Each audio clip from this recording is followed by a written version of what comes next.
In December 2004, a device emerged that would forever alter the landscape of portable gaming, challenging Nintendo's decades-long dominance with unprecedented technical prowess and multimedia capabilities that seemed impossible for a handheld console.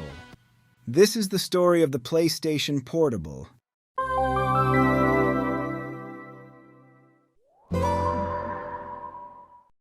For over 15 years, the portable gaming landscape remained virtually unchanged, with Nintendo's Game Boy establishing an iron grip on the handheld market since its 1989 debut, despite occasional challengers like Sega's Game Gear during the 90s.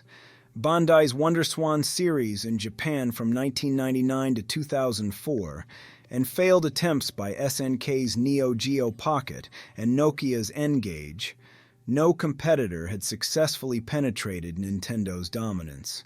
Sony's only previous handheld venture, the briefly successful Pocket Station, released in Japan during January 1999, represented a modest accessory rather than a true gaming platform. The portable gaming market had become synonymous with Nintendo's conservative approach to hardware capabilities, limited graphics, and family-oriented software libraries, creating an ecosystem that seemed impervious to disruption. It all started at E3 2003, when Sony Computer Entertainment first announced development of what would become the PlayStation Portable. Although no physical samples were presented to the public, Sony released extensive technical specifications that immediately captured the attention of gaming websites and industry analysts. CEO Ken Kutaragi boldly proclaimed the device would be the Walkman of the 21st century, a reference that highlighted Sony's ambitious vision for the console's multimedia capabilities beyond traditional gaming.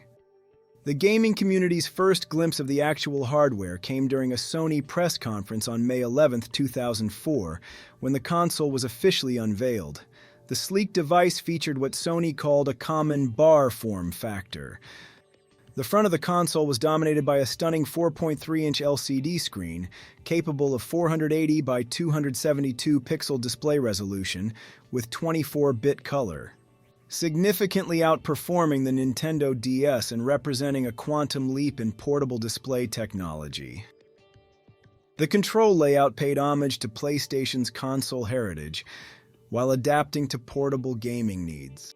The four iconic PlayStation face buttons, triangle, cross, X, and square, were positioned on the right side, while a directional pad occupied the left. Below the directional pad sat an innovative analog nub that provided precise movement control previously unavailable on handheld devices. Two shoulder buttons crowned the top of the unit, completing the control scheme that would feel familiar to PlayStation players. Sony's engineering team had created a technical marvel that seemed to defy the limitations of portable hardware. The PSP ran on two 333 MHz processors working together, backed by a 166 MHz GPU, serious power for a handheld at the time. The system initially included 32 megabytes of main RAM and 4 megabytes of embedded DRAM split between the GPU and media engine, though later models would double the main RAM to 64 megabytes. An 1800 mAh battery provided between 3 and 6 hours of gameplay, depending on usage patterns and screen brightness settings. The rear of the device housed the revolutionary Universal Media Disk Drive, making the PSP the only handheld console to use an optical disc format as its primary storage medium. The UMDs weren't just for games either. You could watch movies on them too. So the PSP wasn't just a gaming device, it was kind of a full-on entertainment hub. Plus, over on the left side, there was a slot for a Memory Stick Pro Duo if you wanted to save more stuff or transfer media. Japan became the first territory to experience this technological breakthrough when the PSP launched on December 12, 2004. The base model commanded 19,800 yen, which came to about $181 today, while the value system, which was a higher-tier configuration edition of the console, launched for 24,800 yen, roughly $226.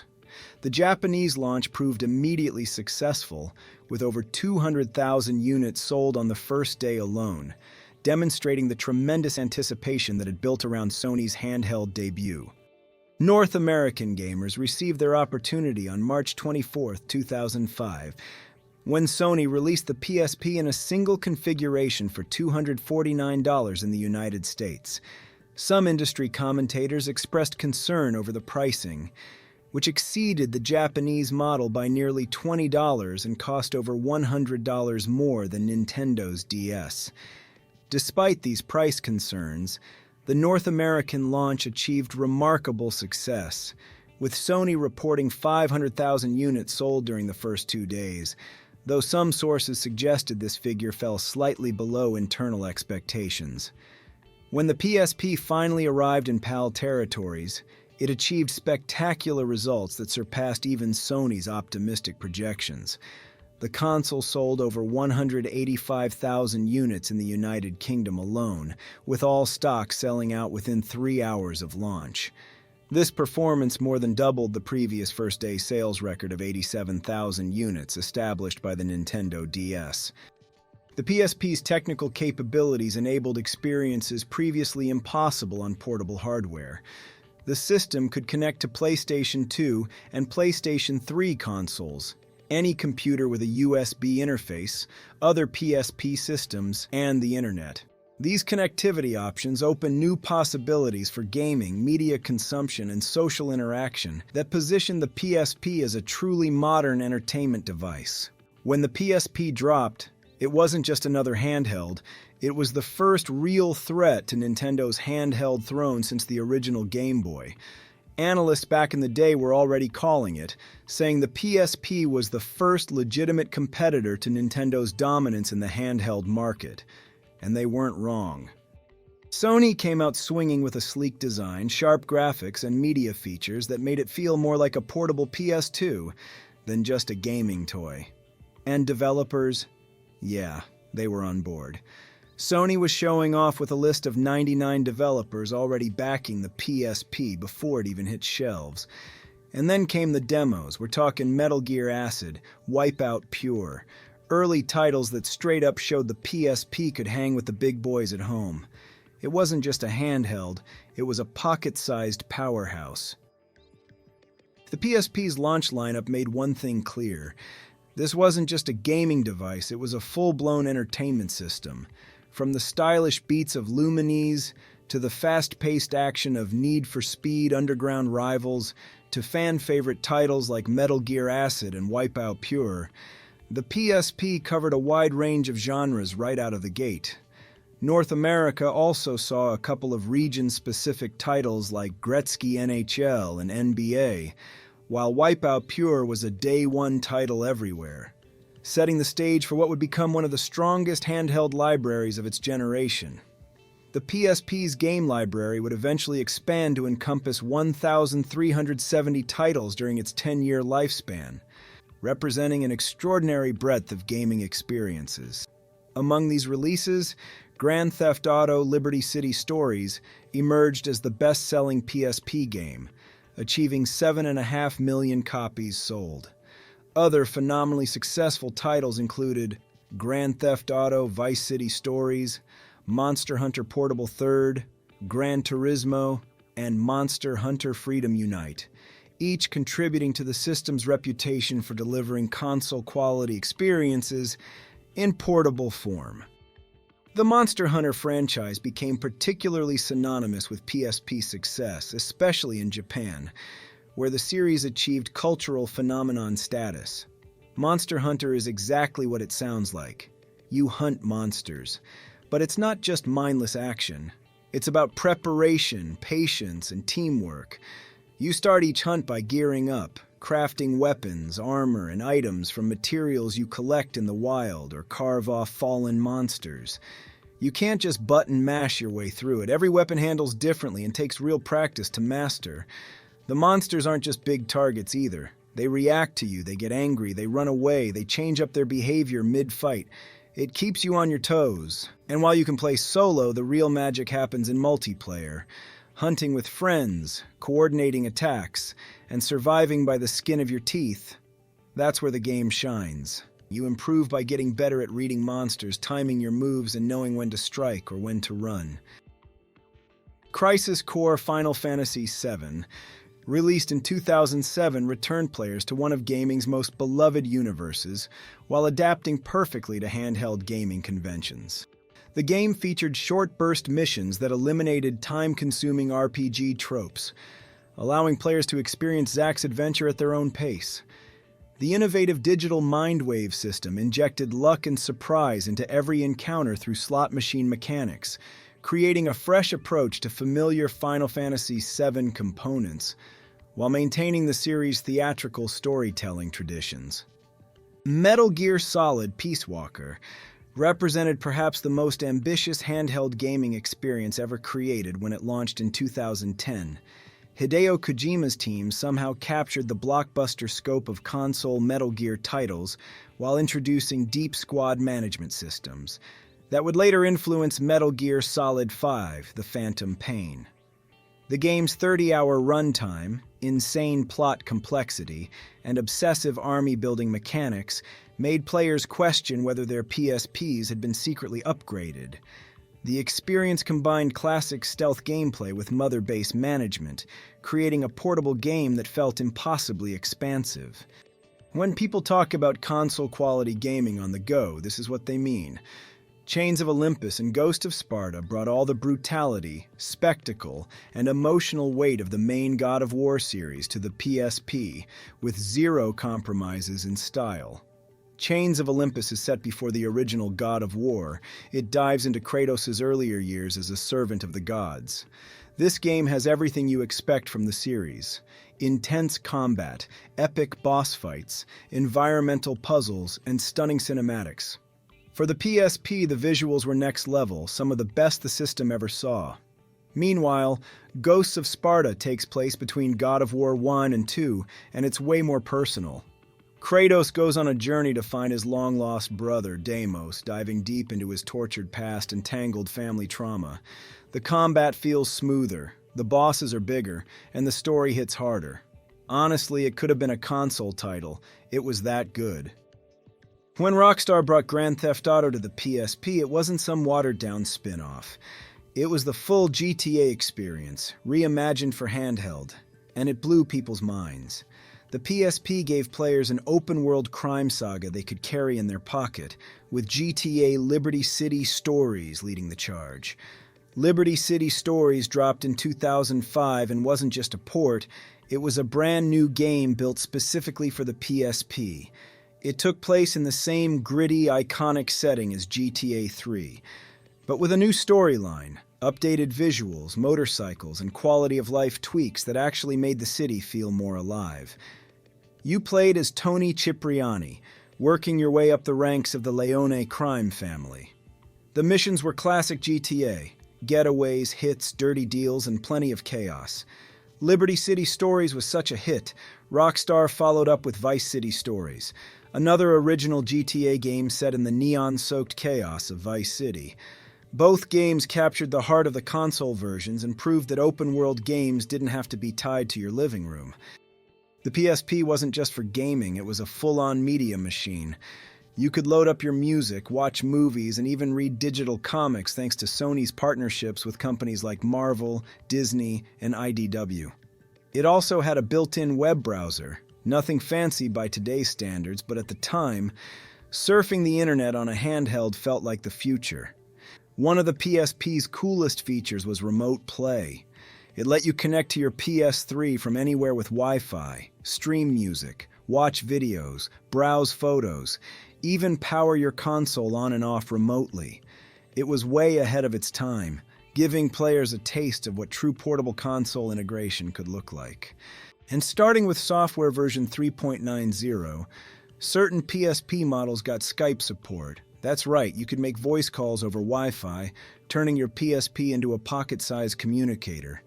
It didn't work on the original PSP 1000, but later models, including the PSP Go, handled it smoothly. In 2009, Sony dropped the Sends Me app on the PSP, a slick little music tool that took your songs and sorted them into mood-based playlists. It would scan your library and group tracks into channels like Relax, Energetic, or Midnight, so you didn't have to build playlists yourself. The PSP kept evolving, and in 2007, Sony dropped the PSP 2000, also known as the Slim&Lite. This version was thinner and lighter. It doubled the internal memory from 32 megabytes to 64 megabytes, which helped speed up those slow UMD load times that frustrated early users. It added video out support, so you could play games on a TV in progressive scan. You could also charge it over USB, ditching the bulky AC adapter. And Sony even tweaked the D-pad and buttons to feel tighter and more responsive, directly answering fan feedback from the first model.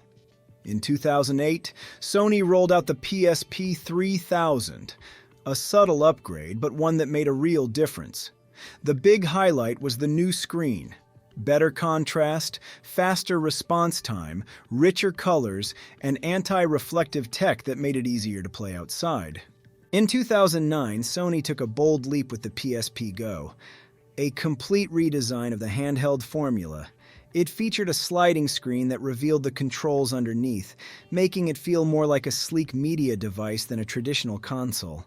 It was also super compact, over 40% lighter and more than 50% smaller than the original PSP. No UMD drive.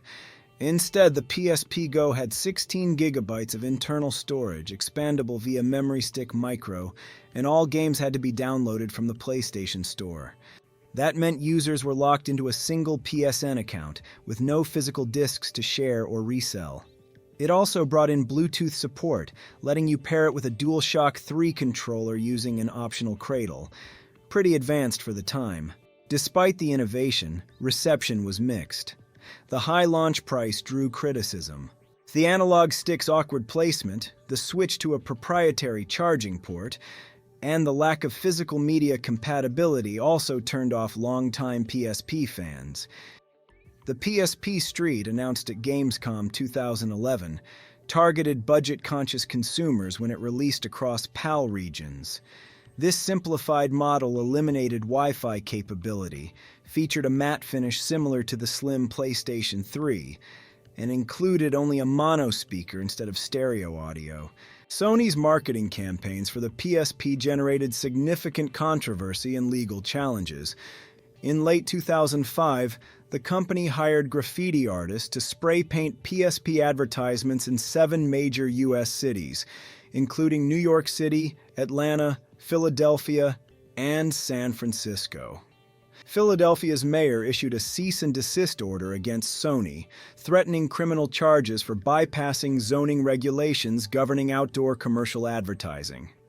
San Francisco residents defaced the advertisements with messages like, "Get out of my city," and "phony" when Sony's involvement became known. The Netherlands became the site of perhaps Sony's most controversial advertising campaign in 2006. Billboard advertisements depicted a white woman holding a black woman by the jaw with text reading, "PlayStation Portable White is coming." Gaming websites and international media interpreted the imagery as racially charged, forcing Sony to withdraw all advertisements and issue explanations that the campaign was designed to contrast the PSP's available colors.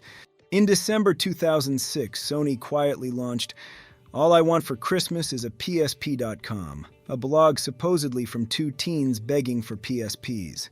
The site featured amateurish rap videos, t-shirt transfers, and even downloadable greeting cards.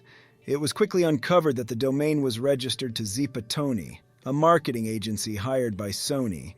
Visits to the site were flooded with sarcastic comments, and Sony later officially admitted the campaign was a marketing stunt.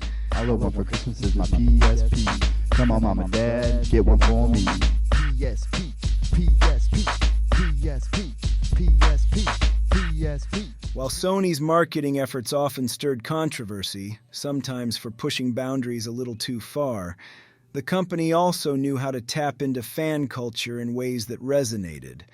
Beyond the ad campaigns, one of the most effective and beloved forms of outreach came through special edition PSP consoles. With 55 different colorways available across 5 hardware iterations during the system's decade-long lifespan, Notable special editions included the Crisis Core Final Fantasy VII Silver console, the God of War Chains of Olympus model with Kratos imagery, and various Monster Hunter editions that achieved particular popularity in Japan. The Dissidia Duodecim Final Fantasy Cosmos and Chaos Edition, released March 3, 2011, featured a mono artwork as the faceplate design. In terms of sales, the PSP put up some solid numbers, but it couldn't quite catch Nintendo's handheld juggernaut. By March 2012, Sony had shipped 76.5 million PSP units worldwide. Japan led the way with 19 million, followed by 17 million in the US, 12 million in Europe, and about 3 million in the UK alone. Impressive? Definitely. But even with that success, the PSP still landed about 80 million units behind the Nintendo DS, which completely dominated the handheld market during that era. The PSP was a strong challenger, but the DS was a phenomenon. PSP production ended at different times around the world as Sony shifted focus to the PlayStation Vita. North America saw its last shipments in January 2014, followed by Europe later that year. Japan wrapped up sales in June 2014, and by late 2016 the final factory closed, bringing an official end to PSP hardware and UMD production. The PlayStation Vita, released in Japan during 2011 and worldwide in 2012, inherited the PSP's legacy while addressing many of its predecessors' limitations. The Vita maintained backward compatibility with PSP games through PlayStation Network downloads via PlayStation Store, which became the primary PSP game acquisition method, after Sony discontinued store access from PSP hardware on March 31, 2016. Beyond its legacy in hardware and software, the PSP cultivated communities, whether through Monster Hunter meetups in Japan, modding scenes online, or players connecting via ad hoc multiplayer. It was also one of the first systems to blur the lines between gaming and digital lifestyle, introducing features like remote play, Skype calls, digital comics, and downloadable games years before they became standard. While it may not have outsold its rivals, the PSP earned its place in gaming history, not just as a challenger, but as a visionary device that redefined what a handheld console could be. Its DNA lives on in the devices we carry today. Thanks for joining in on the trip through the history of this legendary console. If there is any interesting gaming phenomena you'd like me to cover, let me know in the comments below. And don't forget to subscribe and hit that notification button so you don't miss any videos like this one. See you next time!